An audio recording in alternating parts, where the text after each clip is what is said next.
সকলকে নতুন বছরের শুভেচ্ছা ও অভিনন্দন জানিয়ে আজ আমি আপনাদের জানাবো এই ২০২৬ সাল সংখ্যা তথ্য অনুসারে সূর্যের বছরে কোন কোন রাশির মানুষের লটারি প্রাপ্তির যোগ তৈরি হচ্ছে। আসলে গ্রহদের গোচরের ফলে কিন্তু ভালো ভালো যোগ তৈরি হয়। এই লটারি প্রাপ্তির যোগও কোনো কোনো রাশির জন্য থাকছে ২০২৬ সালে।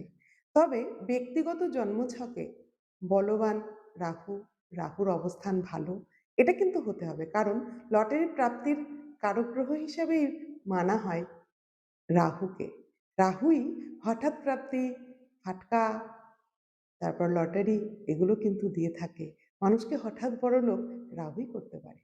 তাই রাহুর অবস্থান আপনার জন্মছকে অবশ্যই ভালো থাকতে হবে।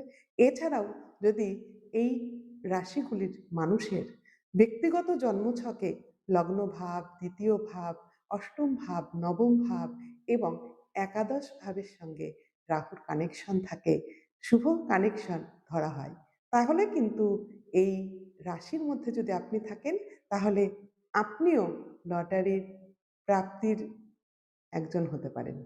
আপনার জন্য লটারি ফাটকায় পয়সা কিন্তু ২০২৬ সালে আসতে পারে। তাহলে এই ভাগ্যবান, ভাগ্যবতী রাশি কারা? যারা লটারি প্রাপ্তি যাদের হতে পারে। এই রাশিগুলি হলো মেষ রাশি, বৃষ রাশি, বৃষ রাশি তো এমনিই শুক্রের রাশি, কর্কট রাশি, কন্যা রাশি এবং ধনু রাশি। এই ৫ রাশির মানুষ যদি আপনি হয়ে থাকেন তাহলে একটি সুযোগ আপনার আসতে পারে। তবে অবশ্যই মনে রাখবেন রাহুর অবস্থানটা একবার দেখে নেবেন।